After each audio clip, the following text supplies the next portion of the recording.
Aduh. Kan banyak yang korupsi, tapi kan yang dihukum kan tidak semuanya, yang ketahuan aja gitu ya. Jadi itu ya kira-kira gitu ya. Jadi karena itu sebaiknya rumah sakit mengadakan audit medis. Jadi rumah sakit harusnya melakukan audit, audit medis itu harus pelayanan yang paling baik ya. Jadi misalnya audit medisnya, misalnya kita ambil kasus COVID misalnya. Kasus COVID itu kalau pasien seperti ini angka kematiannya bagaimana, misalnya seperti atau kasus tifus atau kasus diabetes, nanti bisa tahu dokter ini profesional atau enggak untuk melindungi rumah sakit juga. Jadi audit medis ini penting, tapi jarang rumah sakit yang melakukan.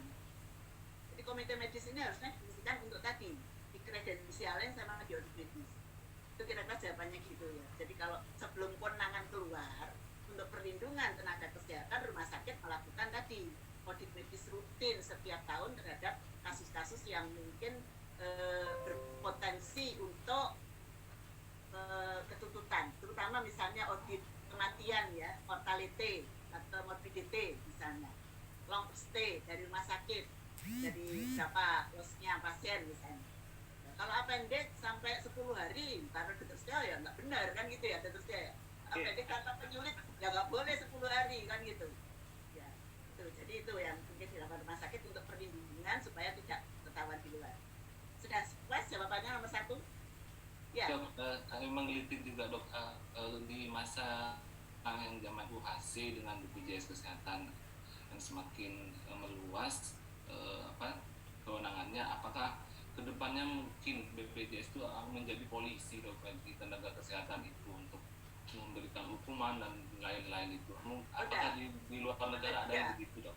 Enggak, kalau itu enggak, cuma nggak dibayar rumah sakit. Kalau tidak sesuai standarnya BPJS ya dibayar, gitu loh.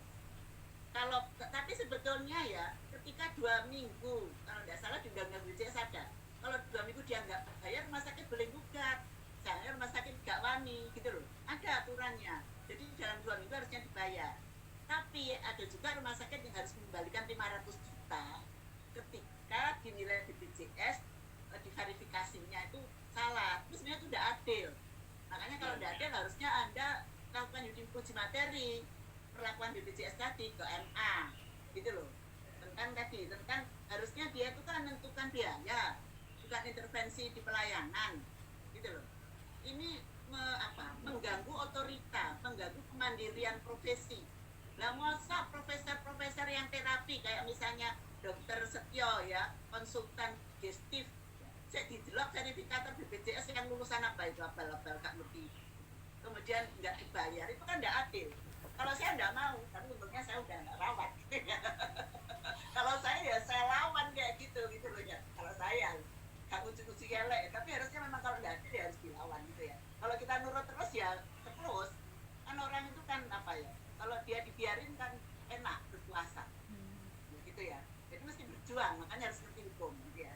Kemudian rekom. Nah, memang direktur ini bertanggung jawab terhadap semua yang terjadi di rumah sakit. Jadi kredensial ini penting. Karena itu dokter Joti kalau tidak salah ya, salah satu asesor itu beliaunya kalau ada dokter spesialis yang didahulukan melamar ke rumah sakitnya, itu dia minta standar kompetensinya ke PPDL, ke pendidikannya. Jadi misalnya Anda lulusan UI gitu ya, dia minta ke UI apa kompetensi dia ketika lulus ini, saya minta yang sudah dikerjakan apa. Kalau dokter Jody seperti itu ya, itu saya pernah dengar bionya cerita seperti itu ya, kemudian itu jadi memang harus, karena nanti yang bertanggung jawab direktur. Jadi rumah sakit kalau dulu kita bisa masuk rumah sakit enak tanpa ada rekomendasi bisa masuk, tapi sekarang sudah nggak bisa karena tadi itu hukumnya sudah jelas. Jadi direktur rumah sakit bertanggung jawab sejak 2009, kalau ada apa-apa Anda bertanggung jawab baik pidana maupun perdata, karena di pidana Anda kena penyertaan, Anda menyediakan orang yang tidak profesional untuk merawat pasien, jadi Anda kena itu ya. Kemudian yang ketiga dukun, ya ini juga ketidakadilan, makanya saya bilang jadikan partai dokter supaya Anda bisa jadi DPR bikin undang-undang. Dukun itu pidana cuma 100 juta tidak salah, coba dilihat di pasal 190 sampai 200 salah satunya, itu itu tentang perawatan apa namanya istilahnya alternatif kalau tidak salah. Itu cuma kena sedikit kalau tidak salah. Dokter yang seperti itu kenanya banyak karena dokter sekolah ya larang, bukan sekolah gak bayar kan gitu. Jadi polisi juga bayar orang gitu ya. Makanya jadi yang aneh itu di situ, ini Indonesia tuh gitu. Artinya pendidikannya jelas ya, kesinambungan, ada standarnya, ada skala macam tetek bengek yang berat itu malah dikenakan berat, yang tidak ada pendidikannya malah enak gitu loh. Makanya saya sekarang jadi dukun aja, nggak jadi dokter anestesi gitu ya. Tak suwe lah buat orang sembuh. Jadi memang seperti itu gitu. Ya itu Anda jualkan caranya ya itu Anda bikin partai supaya bisa jadi pembuat undang-undang. Saya udah bolak-balik saya ngomong tuh nggak partai supaya bisa buat undang-undang, bukan jadi korban undang-undang gitu. Beli ya diminta jadi ahli, ada perawat itu di rumahnya itu ada obat diabetes, ada obat dekom ya, ada macam-macam. Itu salah satu kantornya polisi itu dipakai obatnya dia tuh penuh, jadi sampai polisi ini pindah. Saya diminta ahli waktu itu ke polisi, saya diberitahu itu loh dok, perawatnya itu dihukum di situ, di sel di polisi, di sel jelas dia salahnya. Cuman jaksanya tuh tutupnya saya terus, dia bilang ini dipidananya pakai pasal apa ya, ini saya kan katanya Kajari bro, nggak berani saya kalau boleh sesuai Kajari. Jadi di pasal dia itu bukannya pidananya tinggi, tapi yang cuma 100 juta apa-apa. Terus yang saya sampai kaget nggak bisa jawab hakim itu ketika hakim tanya ini, ibu dokter, iya, ibu khawatir tak kalau dia itu menyaingi ibu sebagai dokter praktek? Bilang dari itu saya sampai kaget nggak bisa jawab. Maksudnya apa? Saya di sini minta sebagai ahli untuk membuktikan bahwa dia itu tidak punya kompetensi dan kewenangan untuk melakukan pengobatan itu. Tapi pertanyaannya, saya sebagai dokter di kesaingan dia, itulah tidak adil. Ya itulah namanya keadilan di sini.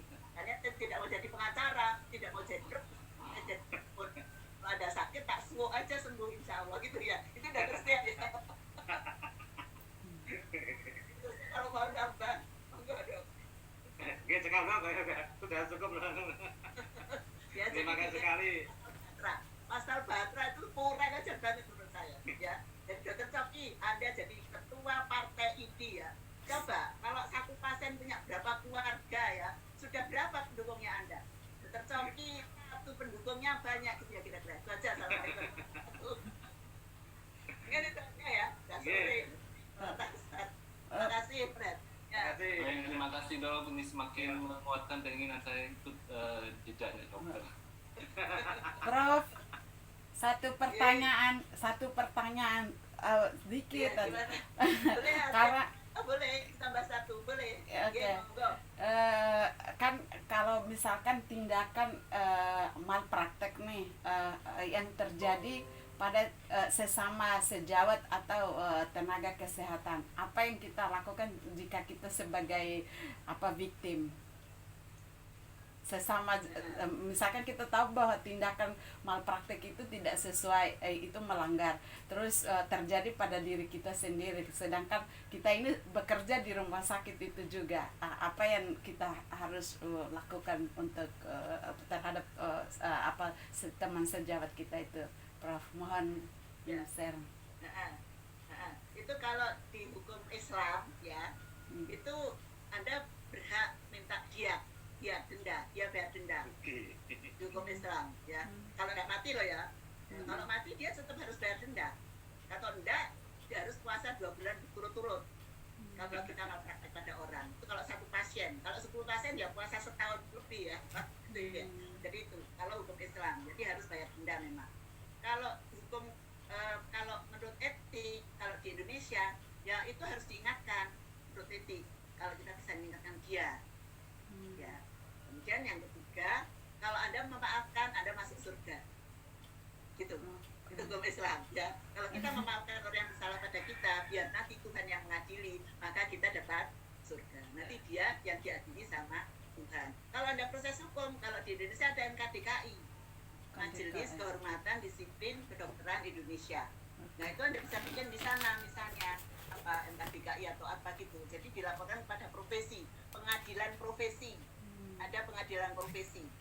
Nah itu mungkin yang bisa diinikan Oh, oke. yang tahu tentang standar. Baik, Ya. Prof. Terima Betul. kasih. Ya, oke. Baca ya. Selamat sore. Assalamualaikum warahmatullahi wabarakatuh. Terima kasih. Semuanya